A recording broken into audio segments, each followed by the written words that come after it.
Olá, amigos, bem-vindos ao nosso momento dominical de fé e reflexão aqui na Ubra TV.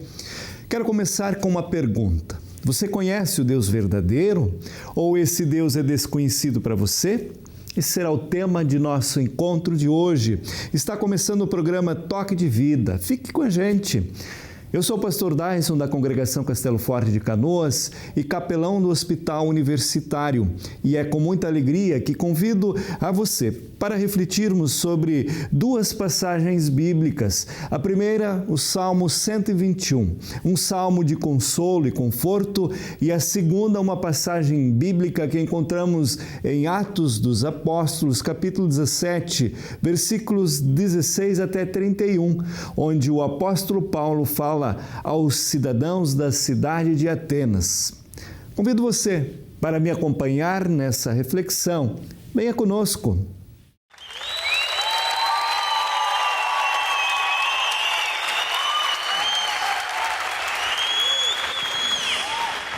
Vamos de pé.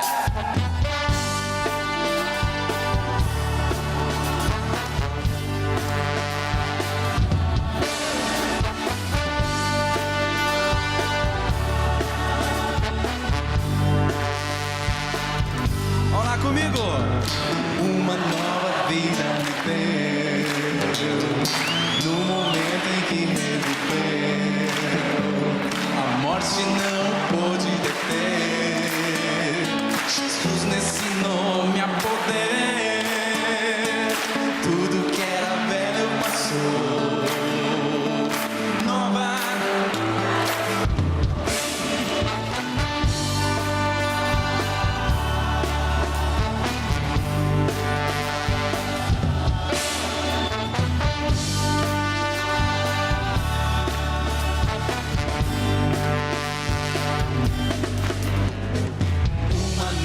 Vida me deu, no momento em que reviveu.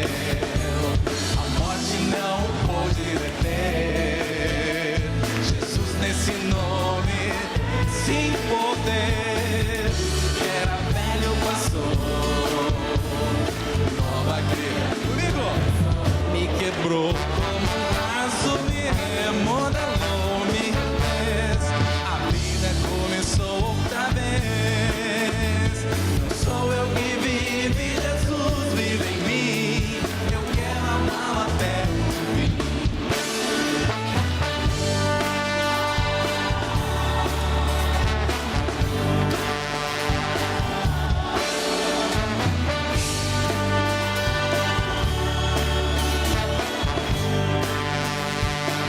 No seu sangue há poder de perdoar e salvar.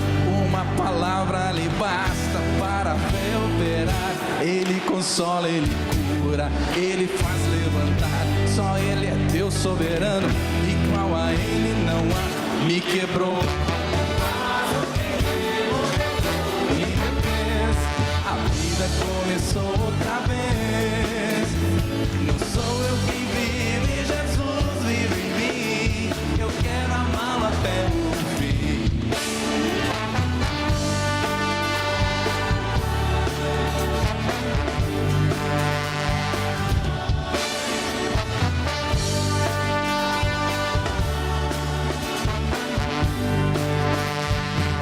No seu sangue há poder de perdoar.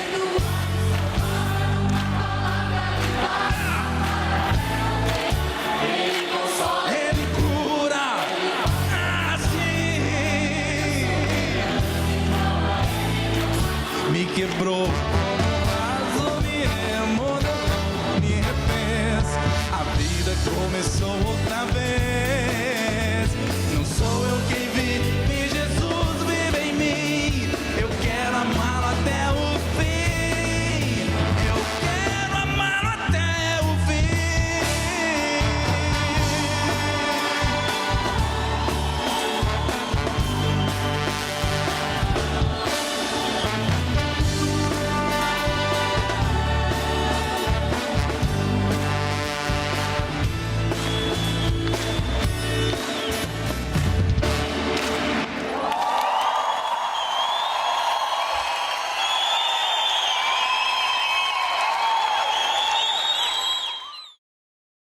salmos estão registrados nas Sagradas Escrituras, escritos por vários autores e representam pedidos, louvores, lamentos, profecias e orações. Na história da igreja foram e ainda são usados nos cultos como referência de fé, como referência de testemunho também. Por isso trazemos também aqui um salmo, e o salmo que trago é o salmo de número 121. O Salmo 121 nos diz assim: olho para os montes e me pergunto, de onde virá o meu socorro? O meu socorro vem do Senhor Deus, que fez os céus e a terra.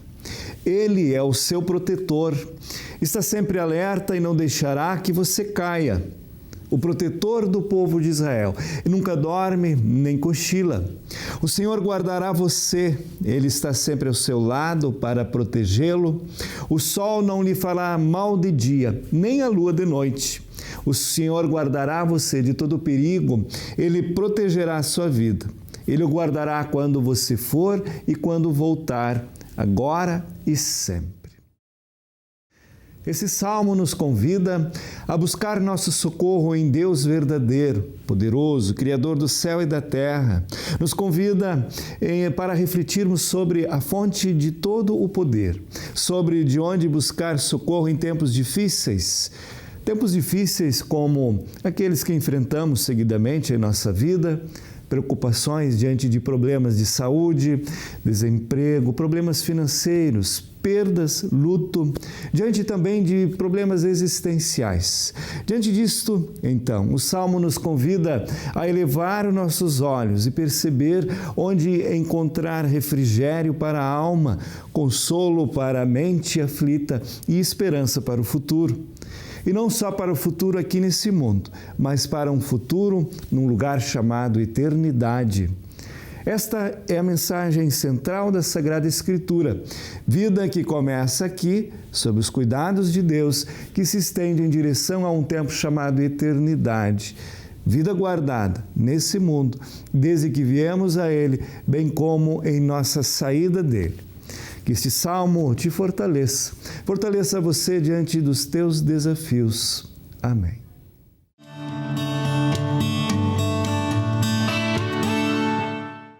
A passagem de Atos dos Apóstolos nos descreve o momento em que Paulo está em Atenas, uma cidade bastante sincrética, onde muitos deuses eram adorados e venerados.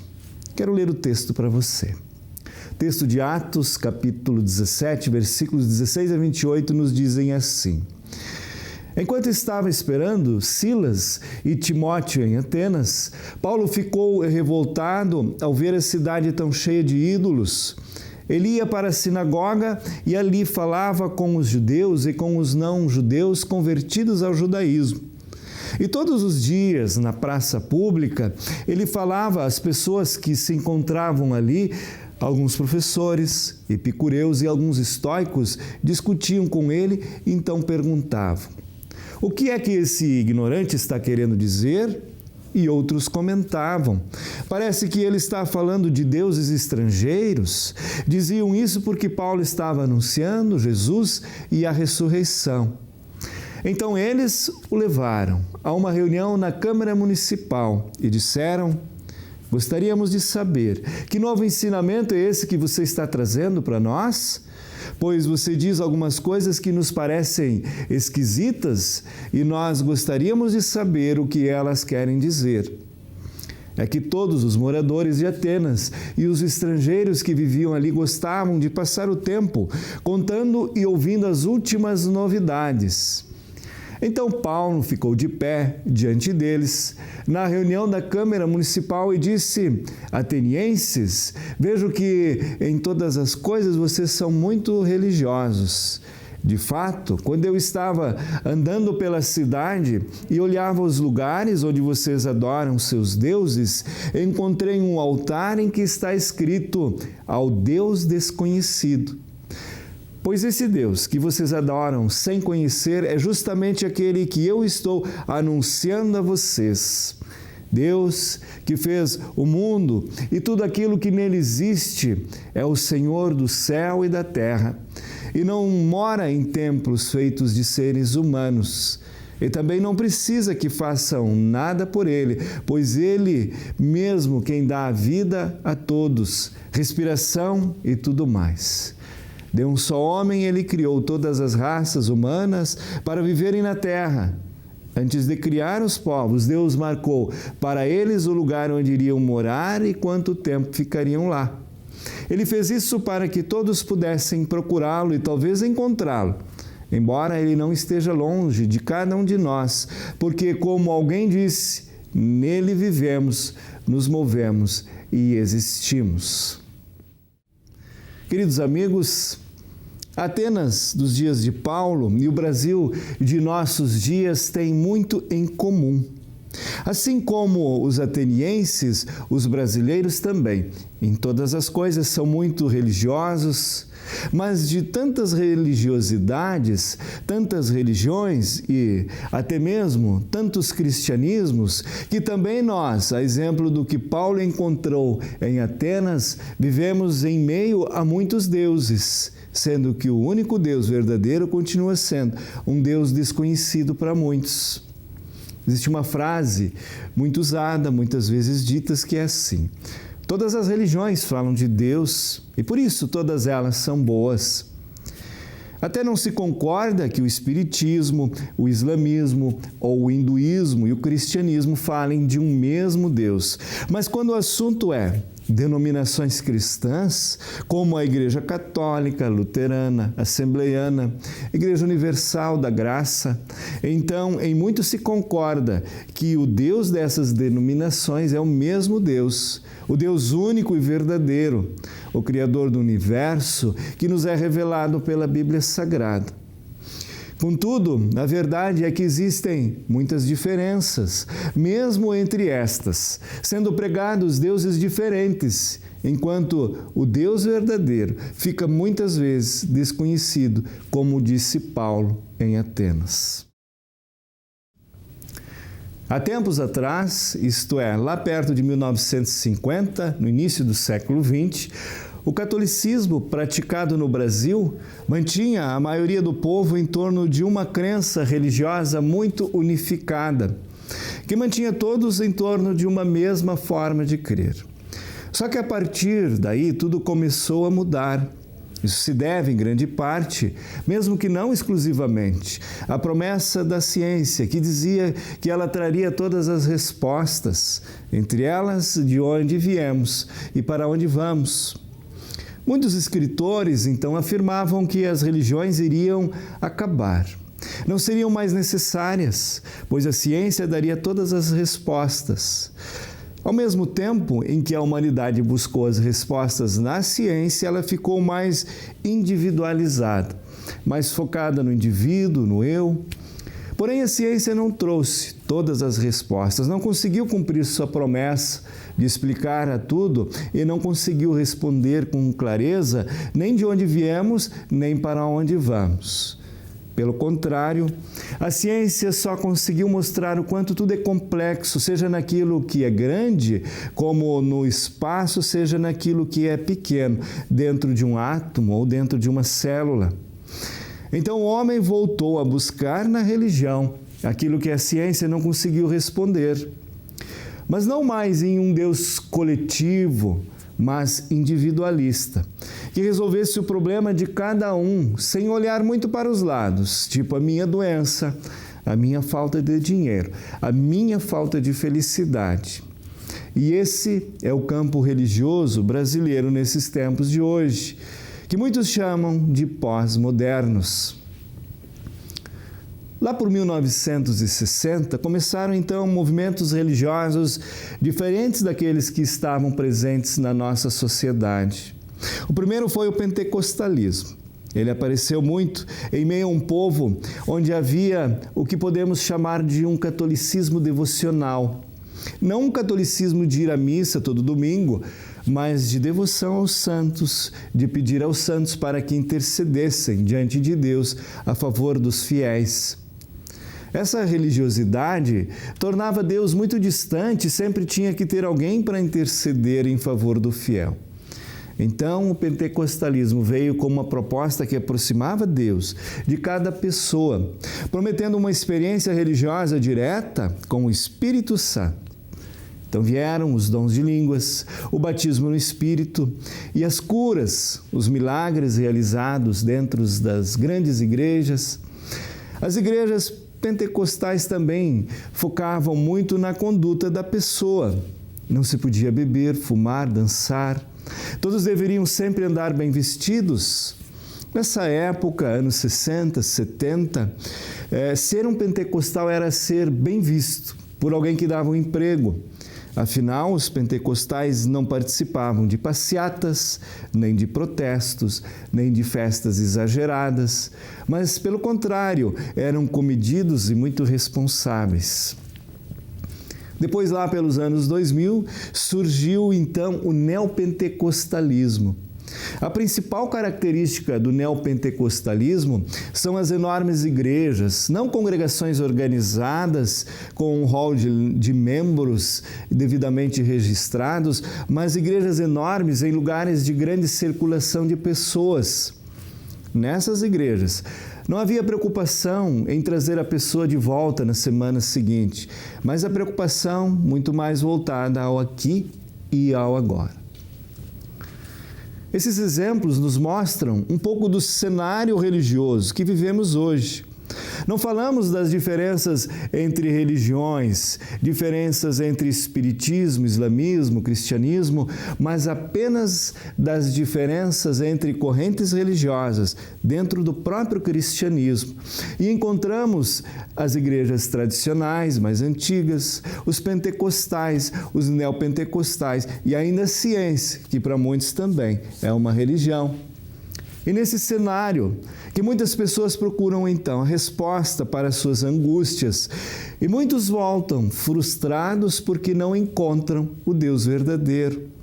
O Deus verdadeiro fica obscurecido em meio a tantos deuses pregados, fica relegado então ao status do Deus desconhecido, do qual fala Paulo. Nesse cenário, muitas pessoas buscam respostas para os seus problemas como se estivessem em um supermercado da fé, em um tempo individualista onde cada um tem as suas verdades, cada um vai juntando elementos daqui e dali e montando a sua própria religiosidade, sem entrar em conflito com o outro porque é politicamente incorreto. Afinal de contas, todas as religiões são boas, como se diz por aí. A grande verdade é que mesmo entre muitos que professam o mesmo Deus, cada um tem o seu próprio Deus, moldado de acordo com as suas próprias expectativas. E no fim das contas, acaba que o Deus de um pentecostal, na prática, nem mesmo é o mesmo Deus de outro pentecostal.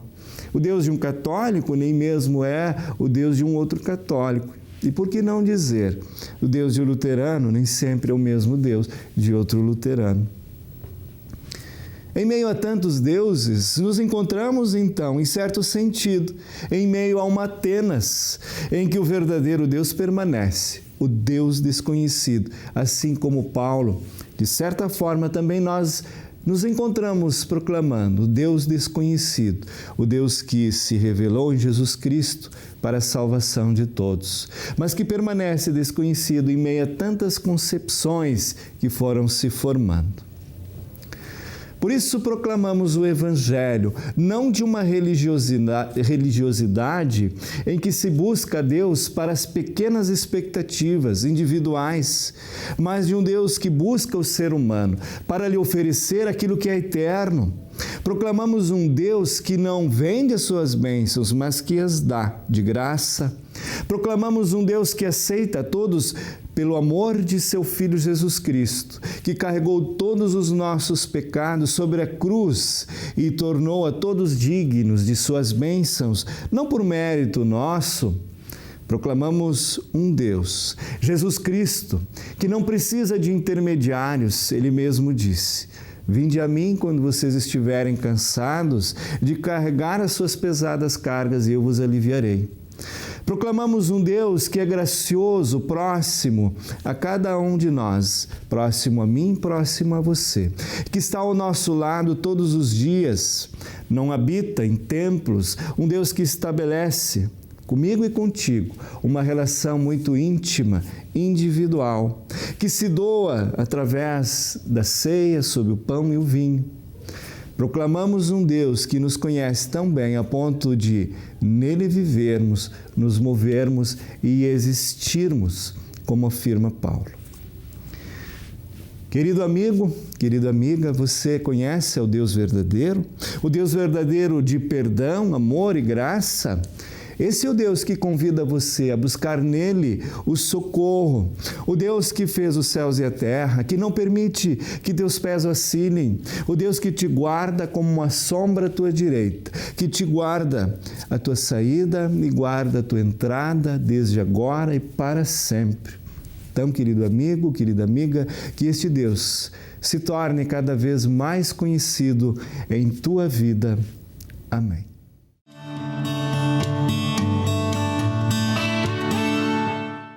Que a paz de Deus, que excede todo o entendimento, guarde os vossos corações e vossos pensamentos em Cristo Jesus, hoje e sempre. Amém. Essa foi a mensagem desse nosso domingo. Lembre-se, o Deus de onde vem o nosso socorro quer ser conhecido em sua vida. Este Deus se coloca à tua disposição e te acolhe em Cristo Jesus. Este é o nosso socorro em tempos difíceis. Fica ainda com a gente. Continuamos com o nosso momento Toque de Vida. Um grande abraço a você, que Deus te abençoe e acompanhe.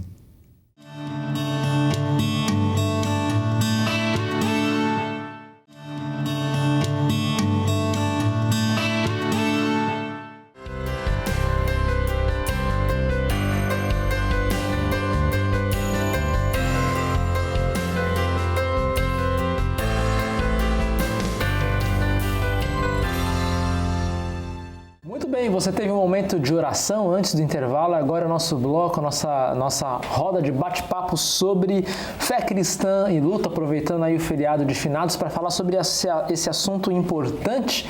E eu sou o pastor Mário, japonês da Federal, e acho que o luto mais marcante que eu tive até hoje foi o luto da minha avó quando eu tinha uns 12 anos de idade.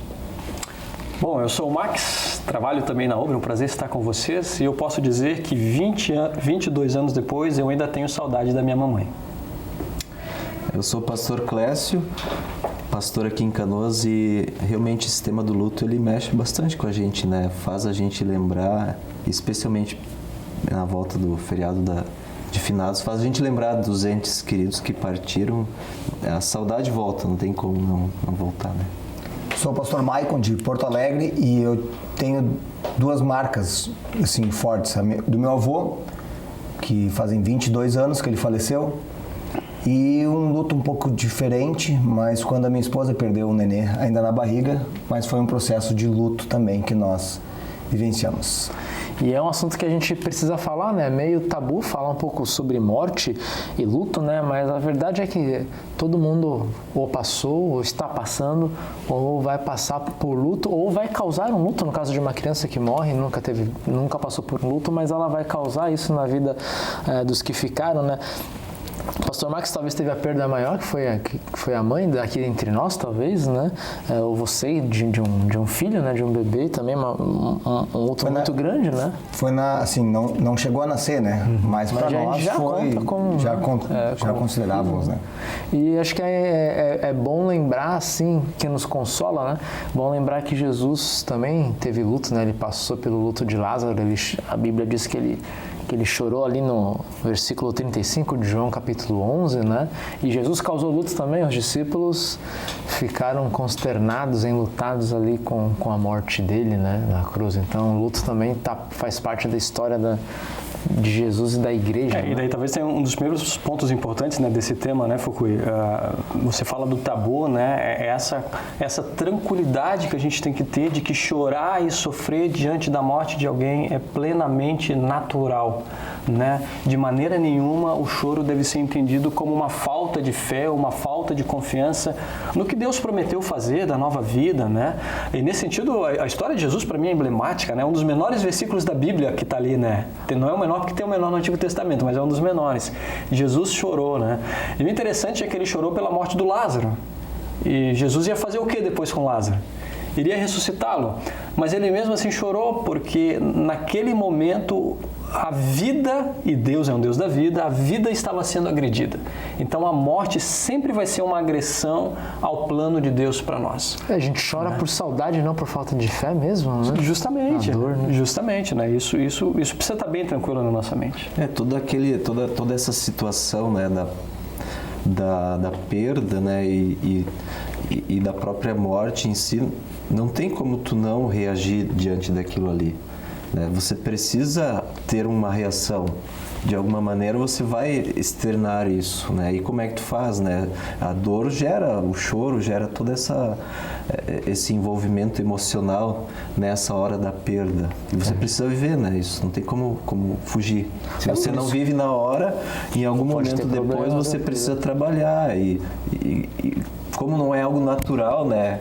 Como não é algo da gente, a gente vai precisar trabalhar isso, né? Não tem como, não. É por isso que quando as pessoas dizem assim, tem que ser forte. Eu acho que não, acho que a gente não tem que ser forte. Tem que sentir. Né? Porque o pastor Marcos lembrou, né? Jesus chorou, né? Porque é alguém mais forte que ele. E mesmo né? assim, e ele chora. Se deu o direito de sentir. Ele se permitiu, assim, chorar, mesmo sabendo que poucos minutos, segundos, ou sabe, sei lá quanto tempo depois, ele ressuscitou Lázaro, mas ele chora, né? Então, ser forte é chorar, né? Chore, né? Coloque para fora, porque a gente precisa vivenciar isso, processar isso, porque senão se torna um luto doentio. E os psicólogos dizem das 4 fases do luto, né? Você chegou assim a passar, né? A primeira é a negação, parece que não morreu, depois a gente fica bravo com quem morreu, com a gente mesmo, depois a gente começa a vislumbrar uma aceitação e por último a gente adapta a vida àquela ausência, né? Sabe que quando meu avô faleceu, né? Meu avô morava no interior do estado. E daí era um dia de manhã que a minha madrinha ligou lá para casa e falou, olha, o vô Bruno faleceu. E eu me lembro que eu tinha uma prova de inglês naquele dia, né? Daí, não vou ter prova, a gente vai para lá. A gente foi. E daí o pai estava dirigindo, a gente tinha um Fuquinha.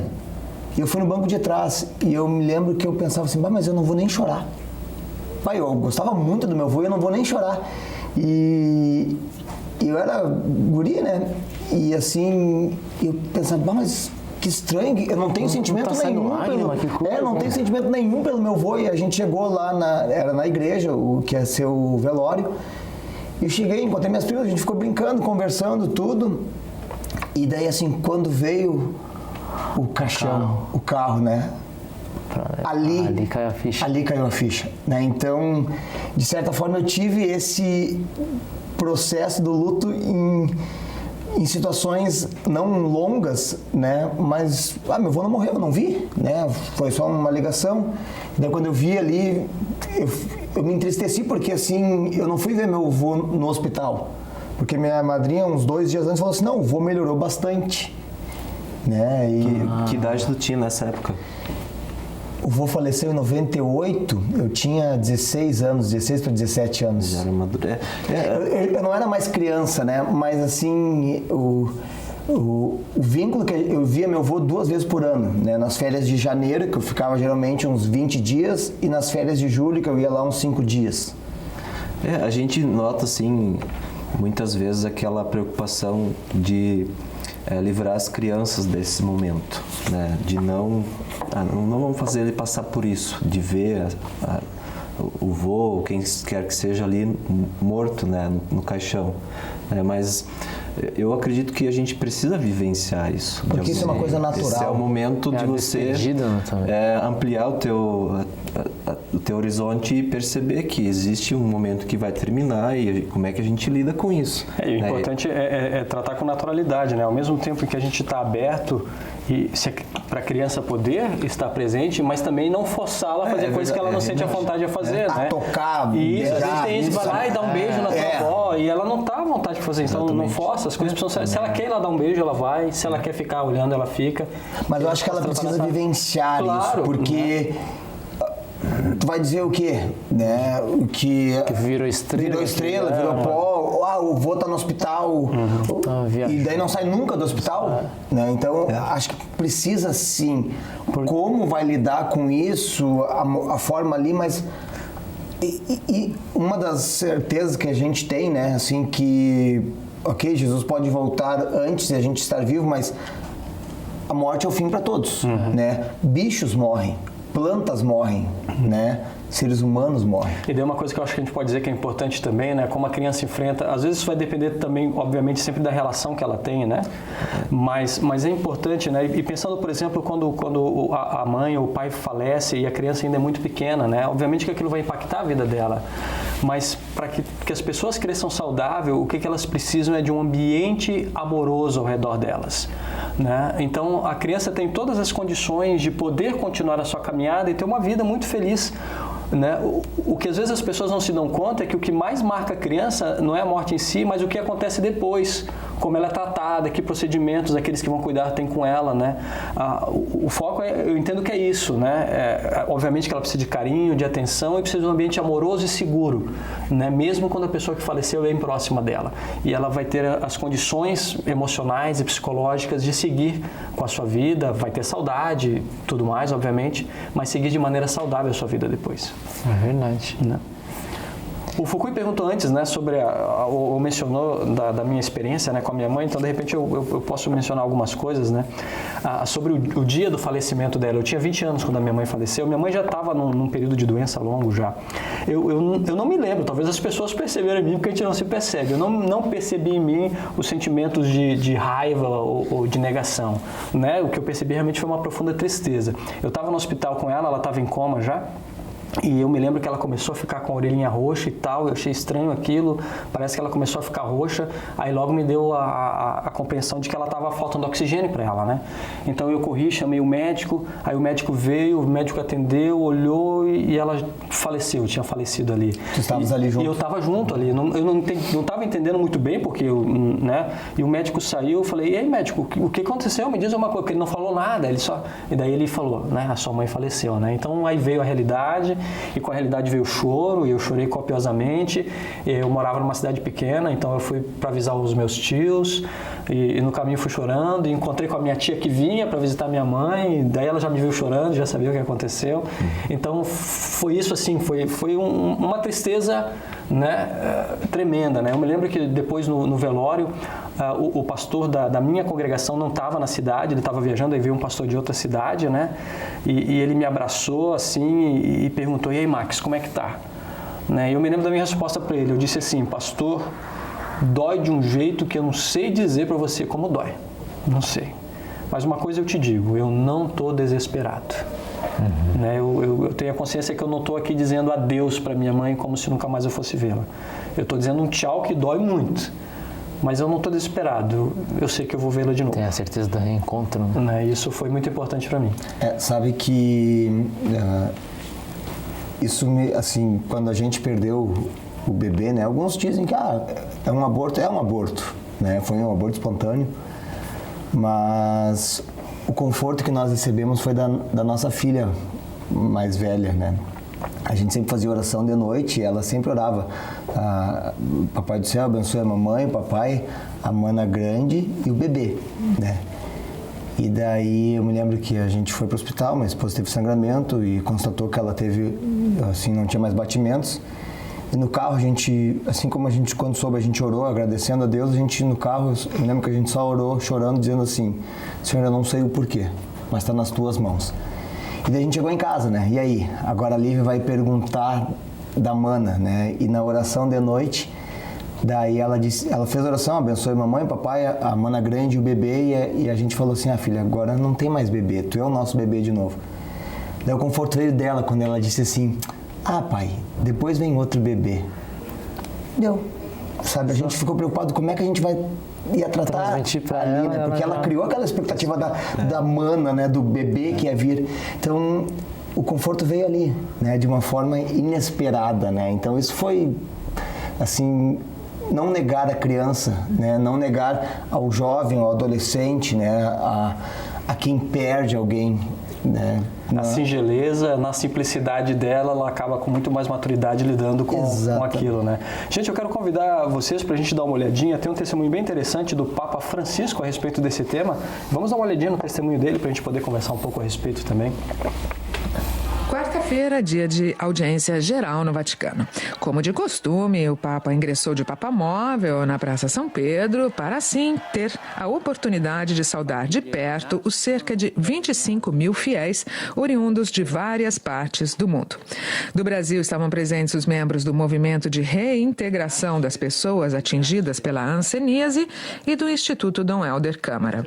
Francisco deu sequência ao seu ciclo de catequese sobre a família, falando dessa vez sobre o luto, experiência que não poupa sequer um núcleo familiar. A morte faz parte da vida, disse o Papa, mas quando se dá na família, é muito difícil vê-la como algo natural. Para os pais, perder o próprio filho é algo desolador, que contradiz a natureza elementar das relações que dão sentido à própria família. Diz o Evangelho, Jesus restitui a sua mãe. E essa é a nossa esperança. Todos os nossos entes queridos que foram embora, todos, o Senhor irá nos restituir a nós e nós com eles.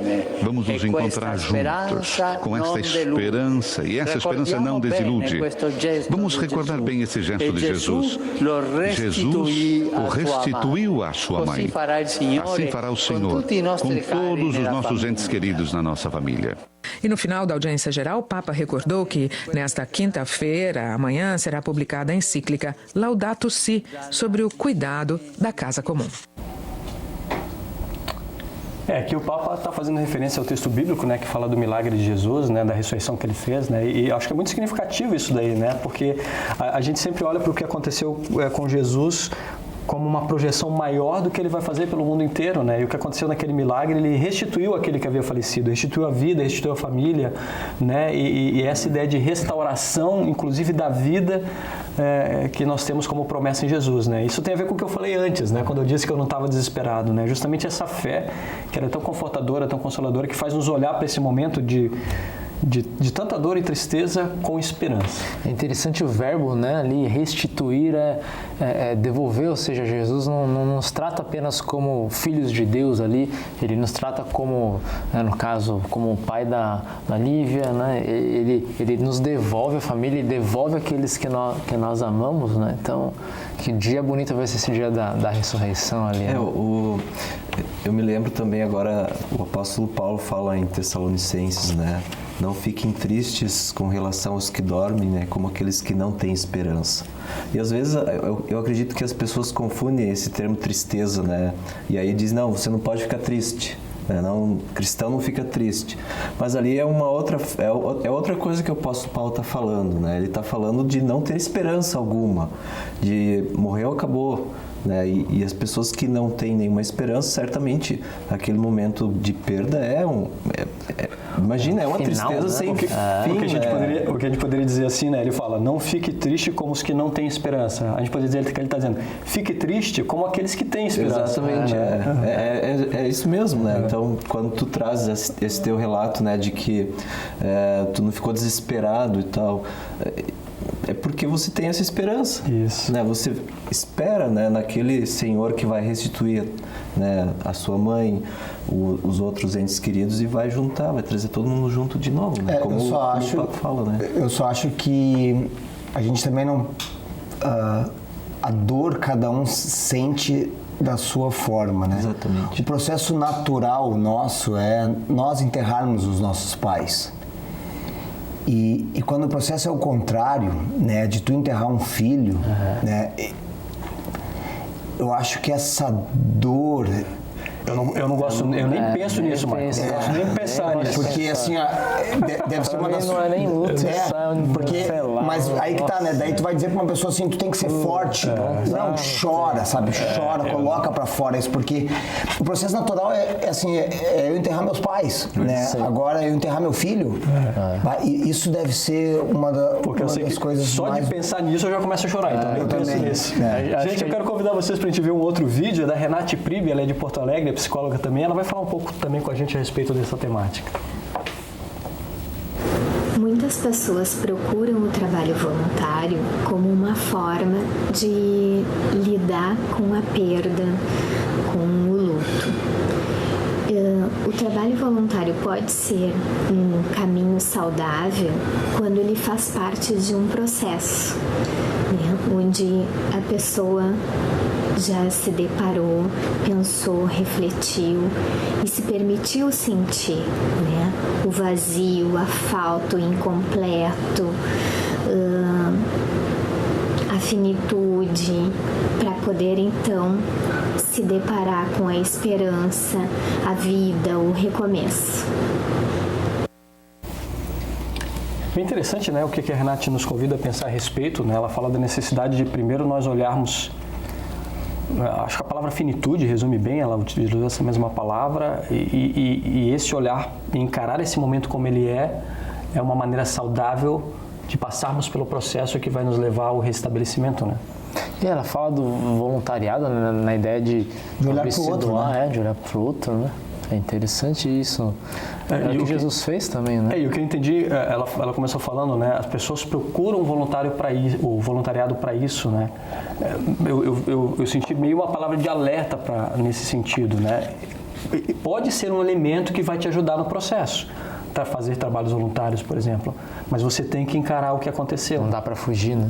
Aí eu vejo que a palavra de Deus, ela é um elemento fundamental de conforto, né, no processo, porque tu sofreu luto, né, tu passar pelos 4 estágios ali que o pastor Fukui lembrou antes, né, e o tempo de cada um é relativo. Tem gente que passa por esse processo, né, dizem ali os psicólogos que geralmente um luto saudável dura até no máximo 1 ano e meio. Após isso é um luto, assim, que eles chamam de luto doentio, né? Então a palavra de Deus, ela tem um papel fundamental nisso, porque ela te dá um conforto, né, de saber que tu tá chorando aqui, né, mas tu tem uma esperança, uma certeza, uma garantia do além daqui. É verdade. Né? Então é o saber que tu vai encontrar a tua mãe. Para poder abraçar, beijar, conversar. E não vai sentir a dor da lembrança do passado. Né? Então é um conforto que eu acho que isso é muito importante a gente nunca esquecer, né, que junto com a dor da perda, do abraço dos amigos, do trabalho voluntariado, do tentar tirar um pouco o foco ali, dependendo da situação, mas a palavra de Deus, ela é fundamental para isso, né? Porque tu tem o conforto de um Deus que diz assim: eu vou chorar junto contigo, né? Se é para chorar, eu vou chorar junto, mas eu também vou te abraçar, te carregar nos braços, né, para que tu possa passar por este momento, né? Eu sempre visualizo assim a ação de Deus, né? Se é para chorar, ele vai chorar junto. Se é para sorrir, ele vai sorrir junto, né? Porque não é um Deus que está lá no céu, longe, e agora nós estamos aqui nesse mundo louco, não. É um Deus que se encarnou, né? Exatamente, o Deus Emanuel, né? O Deus presente aqui, o Deus que chorou por Lázaro, com a viúva, né? O Deus que se fez presente na vida das pessoas, né? É verdade. A gente vai para um rápido intervalo e voltamos para a rodada de perguntas. Fique com a gente.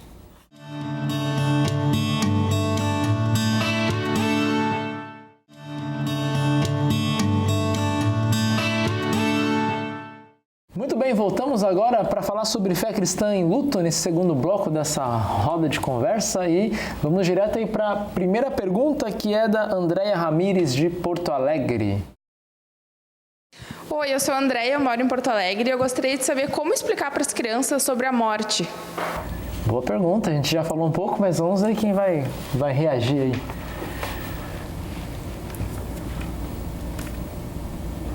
Pastor Max.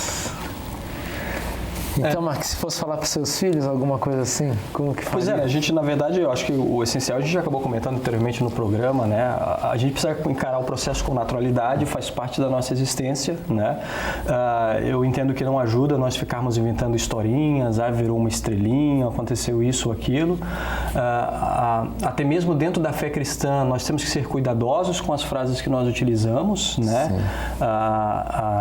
Tem gente que usa frases, às vezes, do tipo, Deus queria fazer um time de futebol lá no céu, então ele chamou, sei lá, o seu irmão, o seu pai para jogar no time de futebol dele. E daí a criança, mas eu quero que ele jogue o futebol aqui comigo, né? Por que Deus fez isso comigo, né? Por que Deus é egoísta, pensou nele, né? Mas justamente trazer essa naturalidade da finitude da vida, trazendo a criança para dentro do processo, né? Participando dos momentos, como eu já disse antes, não forçando ela a fazer coisas que ela não quer fazer. Pergunte para a criança, né? Nós vamos lá, você quer ir junto? Vamos junto lá, né? No sepultamento do tio, da tia, vamos no cemitério, vamos no velório. Você quer dar um beijo de despedida? Não quer? Se ela não quer, deixar ela com naturalidade cuidar disso, né? Na certeza de que, é o que eu já disse antes, ela sendo, depois do processo da perda, sendo constituído ao redor dela um ambiente de segurança e de amor, ela vai criar dentro dela toda a estrutura emocional e psicológica e de fé para viver a vida dela depois, mesmo com essa perda. E ansiando pela ressurreição, né? Ansiando pelo eu acho que uma coisa importante também, a gente não pode... Claro, tem as faixas de idade, né? Mas a gente também tem que responder aquilo que é uma curiosidade da criança. Às vezes a gente quer responder demais e a criança perguntou algo que simples para ela, né? Então a gente também tem que ouvir a criança naquele momento, né? Que nem o relato de uma criança uma vez quando estava lá, acho que era o tio, e ela disse assim, mas e de noite se ele ficar com frio? Porque o tio estava no caixão. Sim. Né? Então assim, responda para a criança, sabe? Ele vai estar, sei lá, como é que vai responder naquele momento? Ali é só o corpo. Ali é só o corpo, ou ali o caixão vai manter ela quentinha, sei lá como é que ela vai responder, mas assim, responda. Dá o que ela precisa naquele momento. Isso vale para isso, mas para vários outros assuntos da educação, né? Mas é que a gente às vezes tenta criar algo assim, e agora eu vou ter que dar uma resposta grandiosa. Até teológica. E traz para ela perguntas que ela não tem, dúvidas que ela não tem. Angústias que ela não tem. E a pergunta da ouvinte foi assim, o que responder para ela? Às vezes é dizer assim, o que ela perguntou ali, né? O que ela... Perguntar para ela, de repente, o que tu tá sentindo? Tu quer chorar? Tu quer ver? Tu quer ir? Né? Para que possa, de fato, assim, a gente possa cuidar dela, né? Porque senão a gente coloca um monte de dúvidas, um monte de questionamentos que a criança não está nem preparada para absorver aquilo. E só uma dica, né? O que também ajuda nesses processos é a gente também não criar historinhas quando, por exemplo, falece o pet da família, quando morre o cachorrinho, o passarinho, e também criar, né? Que aquele também seja um momento para ela também aprender e lidar com a realidade da vida, né? E aí eu acho que interessante que nos mostra também que a gente tem que aproveitar a vida enquanto a gente está vivo, né? De falar assim do amor, do perdão, do abraço, de estar junto, de estar junto, de priorizar. Porque não adianta eu chorar só a morte lá depois. Eu tenho que vivenciar em vida, né? É isso aí. Vamos para a pergunta número 2 agora do Marcelo Monteiro de Novo Hamburgo. Oi, tudo bem? Eu sou o Marcelo de Novo Hamburgo, eu tenho uma dúvida. Quando as pessoas perdem alguém, é comum se dizer que essa pessoa virou uma estrelinha ou que está lá em cima cuidando da gente. Como que a gente responde esse pensamento e o que a Bíblia, a teologia podem nos ensinar sobre depois da morte? Acho que a gente já respondeu bastante, mas vamos para o sorteio ali. Vamos ver quem vai responder. Acho que sou eu, então. E assim, acho que eu conheço uma criança lá em São Paulo, ela tem raiva da mãe que faleceu, né? Porque foi contada essas histórias ali, né? Então ela desenvolveu uma raiva muito grande da mãe por ter virado estrela. Então ela falou, pô, minha mãe quer virar estrelinha e eu aqui precisando dela, né? Então eles foram desfazer as coisas da mãe e a criança simplesmente não quis saber. E aí eles viram que a história fez mal, porque a criança criou uma raiva, um ódio, né, da figura da mãe, né? E eu acho que o que a gente falou aqui é responder o que a criança pergunta, é mostrar, olha, né, o pet morreu, o peixinho morreu, a gente vai enterrar, né? Enfim, mostrar que a morte faz parte desse mundo pecaminoso, né, que não era para acontecer, que Deus não foi queria projetado para isso, foi projetado, a gente tem que ficar triste porque Deus não quer a morte, né? Mas ela acontece porque a gente é finito nesse sentido, nossos corpos têm por causa do pecado a gente, né, vai ficar doente, talvez, vai morrer, e nossos pais morrem, os filhos morrem, né? Mas sempre assim, dando aquilo que a criança viu ou aquilo que vai afetar a vida dela no dia a dia, que ela não vai ver talvez mais o cachorro, o vizinho, não sei, o amiguinho, né? A gente vai ter que falar para ela, o seu e a questão, foi, né? gera também, nesse momento, a oportunidade de você falar da esperança, né? E aí entra a teologia, né? Que o rapaz do que vem depois, né, da morte. O que vem depois. Então, é evidente que naquele momento tu não vai ter como explicar detalhes de como vai ser, porque ninguém sabe exatamente como vai ser. Mas dá para falar que Jesus está aguardando, tá? Exatamente, está aguardando e vai acontecer o momento em que aquela pessoa vai voltar a viver de novo. É verdade. Né? Vai ter vida de novo, uma vida como a gente nunca viu.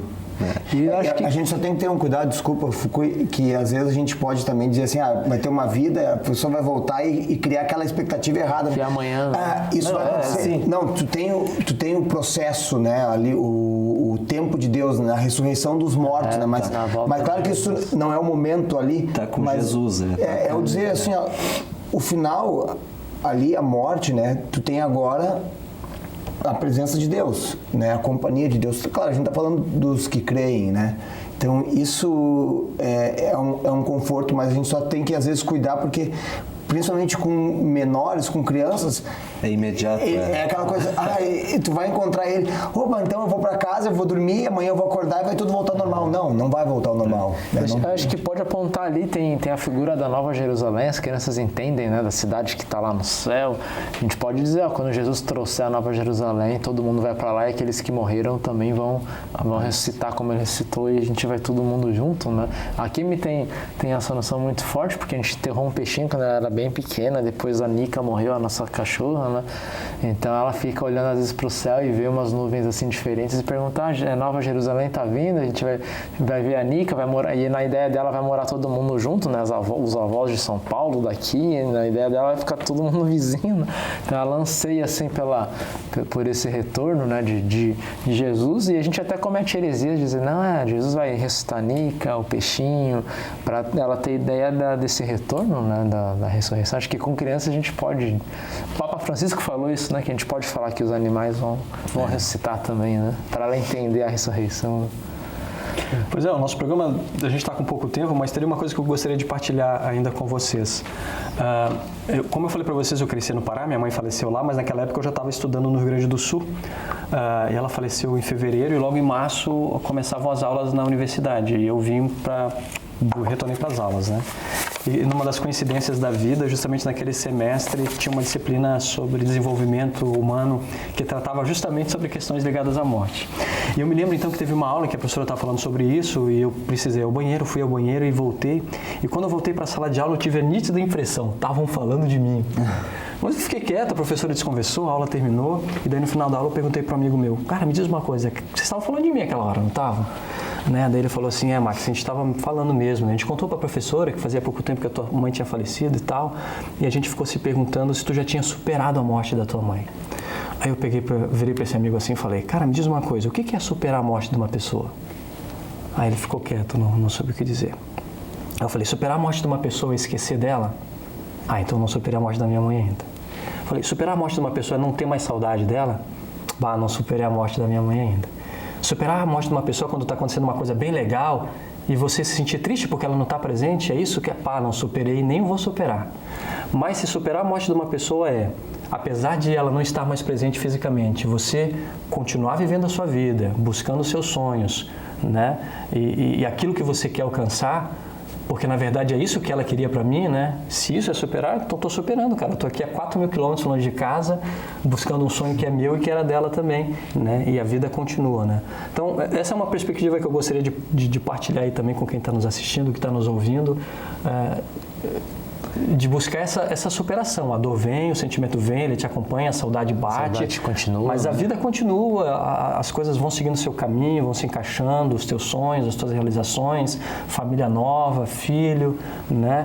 E Deus, ele continua cuidando da gente. Continua. Ele nos ampara e nos ajuda a adaptar a nossa vida a essa falta, apesar de a saudade ser sempre presente, né? Justamente. Enfim, eu acho que... Não é vergonha, né? Chorar, dizer assim, hoje tá doendo mais. Sim. Né? Não é vergonha. Eu me lembro quando meu filho nasceu, né? O meu mais velho, a minha irmã mais velha tinha tido filhos, tinha tido 2 meninas, e daí nasceu meu filho, seria o primeiro neto homem da minha mãe, né? E eu imaginava como ia ser especial para ela aquilo. E obviamente, né, que a gente sente para ela não estar perto e vivenciar aquilo, né? Mas ao mesmo tempo eu me encho de alegria pela bênção que ela foi na minha vida e na vida de tantas pessoas, né? E a gente se alegra nessa gratidão, né? Que idade você tinha quando ela faleceu? 20 anos. 20 anos quando ela faleceu. E era um momento que acho que você estava aqui já no seminário, então ficava pouco tempo lá, ficava mais aqui, então tinha já também a saudade. Eu só ia para casa, como era distante, era caro voltar para lá. Só no final do ano, nas festas de fim de ano, né, que a gente ia para lá. E foi justamente numa dessas idas que ela veio a falecer. Por isso que, como eu disse antes, né, se não tivesse tido essa construção com a tua mãe, né, quantas vezes a gente vê as pessoas dizendo assim, já foi tarde.